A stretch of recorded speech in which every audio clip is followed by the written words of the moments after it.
Hey everybody, it's Mary with the Painted Peach. Today I am in another playlist collaboration for Can't Sleep Creations. I'll tell you more about that in just a bit and how to find the playlist, but for now let's get started.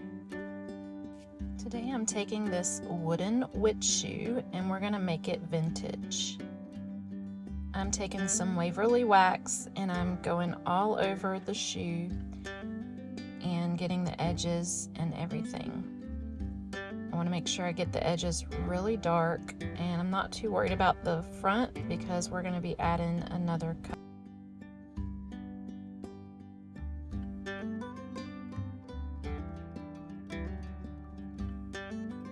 I'm also adding a little bit of dark wax, and I'm going to make sure that's good and dry before I move on to the. Now I'm going to take this blue metallic paint and I'm just going to dab it on the front to give it kind of that worn leather appearance. And then I'm going to take the paper towel and go all the way around the edges with it as well.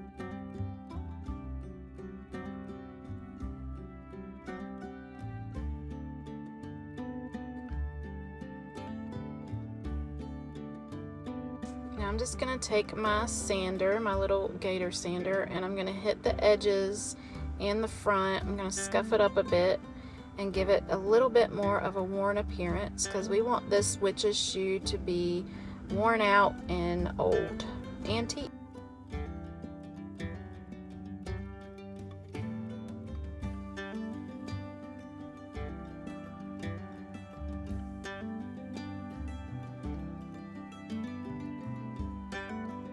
I have this little piece off of an old doily. I'm gonna dingy it up with a little bit of distressed ink, and then I'm gonna glue it on there as if it were a cute little sock hanging out of the top of her boot.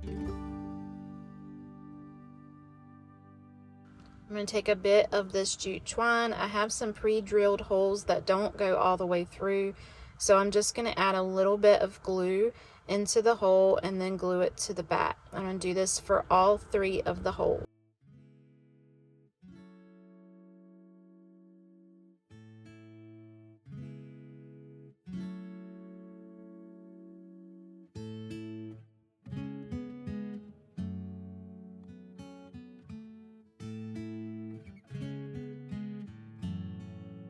Once I get them all in there and glued on to look like they're shoestrings, I'm going to add a little tiny jute bow to the top of it as if it were tied.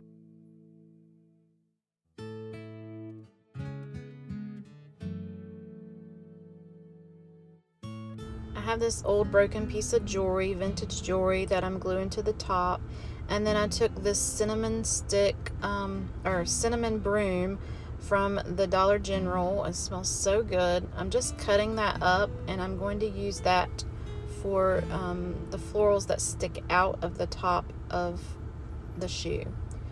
So we're just going to add that with some hot glue to the back, make sure it's good and on there well, and then we'll keep on going. I have some of this greenery that I use a lot. I love it. It is from Hobby Lobby, but I do believe they've discontinued it.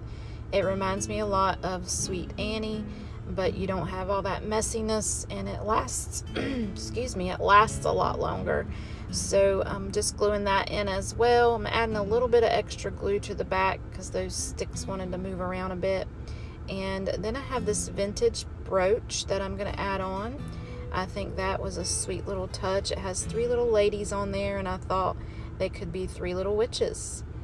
And I'm making sure that it looks good, and we are going to put a piece of fabric on the back just to hold that on there a little bit more securely.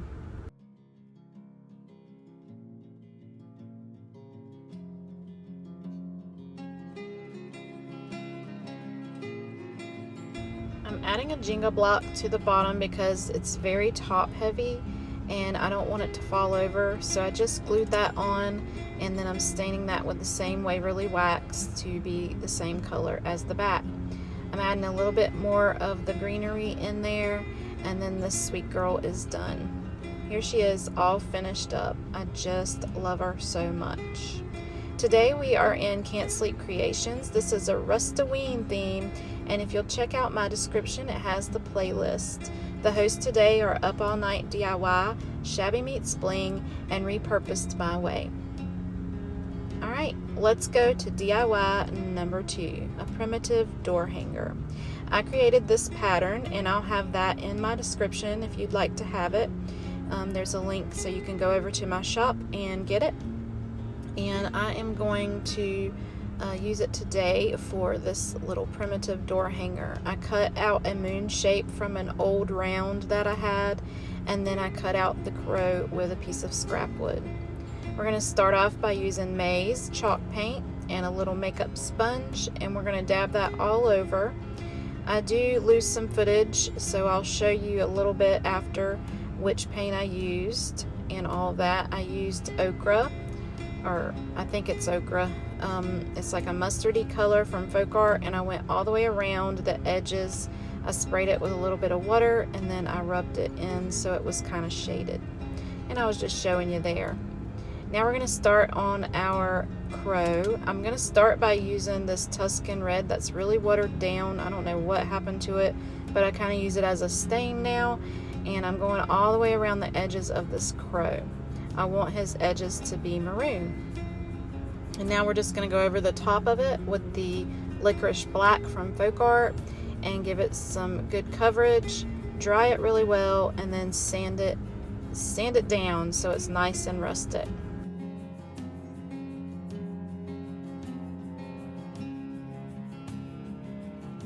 Now we're just going to glue it onto our moon. We're going to use this Dollar Tree wood glue, a little bit of hot glue, and then we're going to clamp it and just set it to the side. I have these ornaments. They're like 4th of July stars from the Dollar Tree. We're going to use one of those. We're going to cut off that red, white, and blue, and we're going to paint these up with a little bit of red and mix some of that Tuscan in there, and then a little dab of black, and we're going to make a burgundy. So I'm going to dab that all over the star front and back, and probably give it a couple coats and dry it up real good before we use it.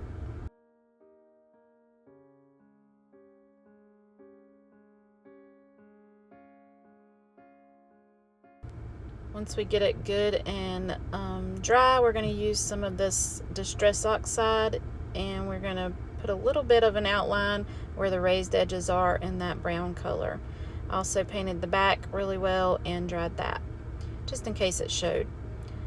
Clean up my area a little bit, and we're going to attach this star to the top of the moon with a little bit of black wire.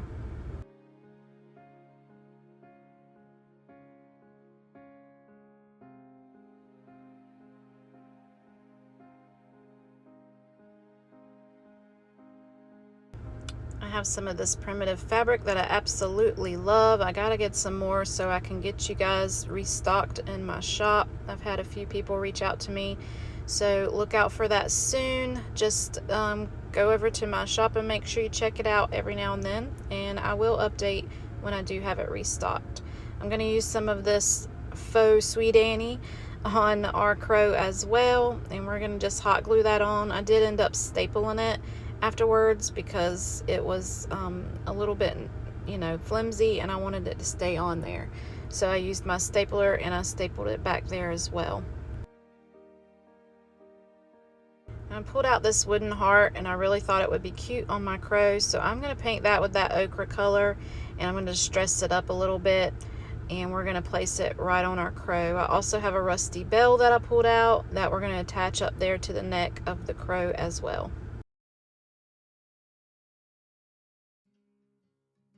I'm just going to say that I think this is one of my favorite projects that I've recently done.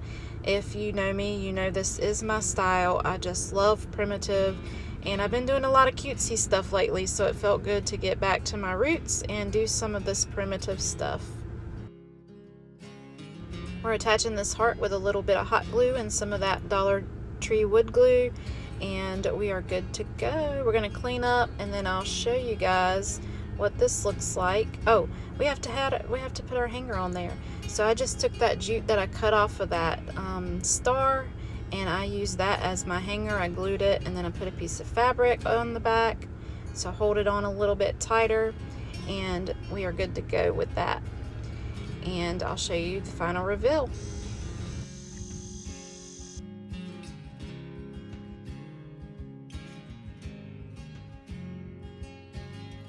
Alright, here we are with DIY number 3, rusty pumpkin, or rusty rustic pumpkin.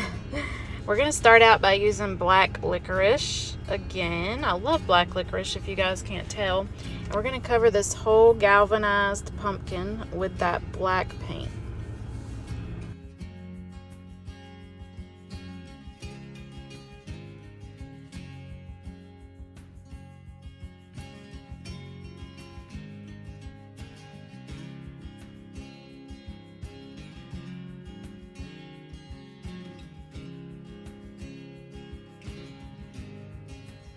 Now we're going in with some chalk paste. This is the color Rust, and I have just a little bit of it left, so I'm just dabbing that on, and then I'm wetting it a little bit, smoothing it with my hand, and then I'm dabbing the paper towel. Now this did pull off some of the paint, so I went back in with some black and added it back in, but it's okay. We're going to do some more, so it'll get covered up eventually.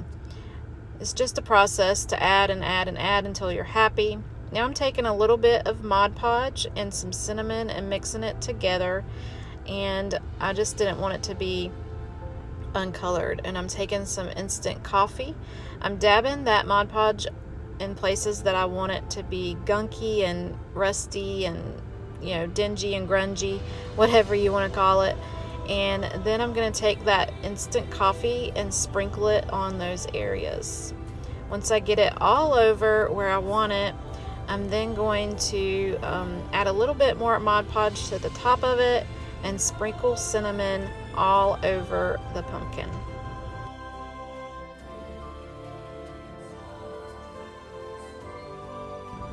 I'm going to give it a good dry, and this is how it turned out. I just love it. I think it looks so rusty and rustic and primitive and all the good stuff. Alright, so now we're just going to take some burlap fabric that I have. It's like a ribbon, and I'm going to add that behind the eyes, nose, and mouth. And then we have some of that primitive fabric that we're going to use for a hanger, and we're going to make this little pumpkin a girl. I'm going to make cute little bows to go on each side. Nothing real girly or fancy, just more primitive, rustic, and I think he's going to turn out just marvelous.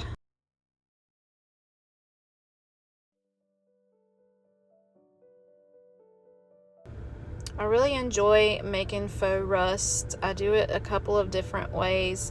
The cinnamon isn't really my favorite way to go, but I didn't really have all the paints and things that I normally use to make my rust this time, so I went with the cinnamon. But I do have other ways to do it, so I hope to show you guys that soon here.